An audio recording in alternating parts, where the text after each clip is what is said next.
The story of The Final Scream of Love ended with a chilling mystery, a shadow, a shard of glass, and that final message. And now, the next long chapter begins right where it left off. But this is no longer just a story between Kate and Ryan, it has become a wave of dark ideology, creeping into the internet, society, and the minds of a new generation. It is now a war, between obsessive love and human consciousness. That cold night, when Kate saw a silhouette behind her own reflection in a hotel room in Prague, she turned immediately. But no one was there. The window was open, and icy wind blew inside. That one moment shattered her inner calm. She knew, someone was watching her. But Ryan was still in prison, in absolute silence, locked away in a black site with no contact. So who was it? The FBI was alerted immediately. Security camera footage from the hotel was pulled. Mysteriously, the footage from that specific time had vanished, as if someone had deliberately erased it.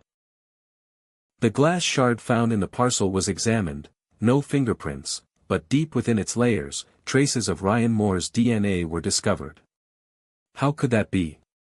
Ryan had been in solitary confinement for 6 months, under 24/7 surveillance, no letters, no calls, no human contact whatsoever. The investigation took a deeper turn.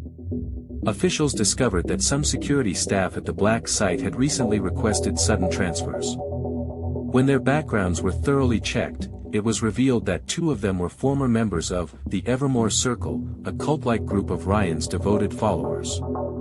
It became clear, Ryan was not just a mentally ill man. He had become an idea that twisted love into a violent vision of immortality. And now, others were acting in his name. Kate, once again, teamed up with the FBI. But this time, it wasn't just about stopping Ryan, it was about erasing his legacy. They devised a digital trap. A new undercover network aimed at infiltrating and dismantling the Evermore Circle from within. Kate resumed her storytelling, but now, her stories cleverly and deeply criticized Ryan's ideology. She began to gain attention under a new online pseudonym, Petalfall, a writer who spoke out for the freedom of love and the truth against twisted affection. Slowly, many of Ryan's former believers began to question their faith. But then, something shocking happened. In 3 different cities across the US, 3 young women went missing.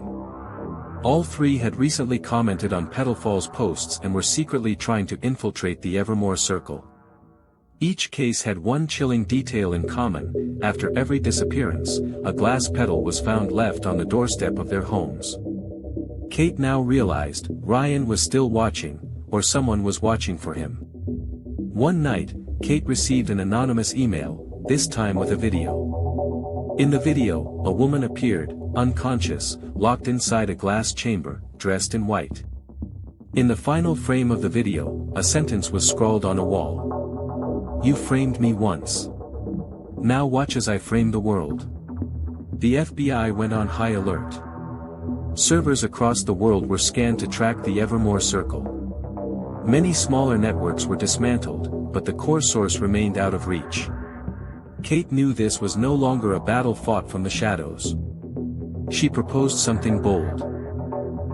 Reveal the true identity of Petalfall to the world and publicly challenge Ryan. It was dangerous, but it might be the only way to draw Ryan, or his new successor, out into the open. An international live session was scheduled. For the first time, Kate went public and revealed. Love is not about locking up someone's breath. It's about freedom. And those who kill in the name of eternal love, they're worshipping a delusion. 2 days after the broadcast, the FBI received another parcel. This time, it was a doll, crafted with human hair, tagged with Kate's name. A note was attached. "Now you're part of my story, and this story never ends." Kate realized that the threat wasn't just against her, it was against anyone who dared speak the truth. Ryan's body might be locked in some black site, but his mind now flowed through the veins of the internet. The battle had a new name. The War of Minds. Kate made a decision, this wouldn't end with books, or FBI raids, or digital traps. She had to go into the field herself. And she was no longer alone. Her voice had reached thousands of petals, women who were once victims of men like Ryan, but who now formed Kate's silent army. But as she dove deeper into this dark world, another name kept emerging. The Mirror Maker, someone claiming to be Ryan's heir, preparing something called the Final Frame. A final frame. One in which, according to Ryan, love and death would unite in the ultimate masterpiece. And this time, Kate is destined to be at the very center of that portrait.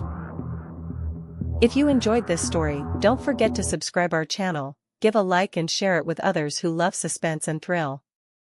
And most importantly, turn on the notification bell so you never miss our next chilling tale. Your support means everything,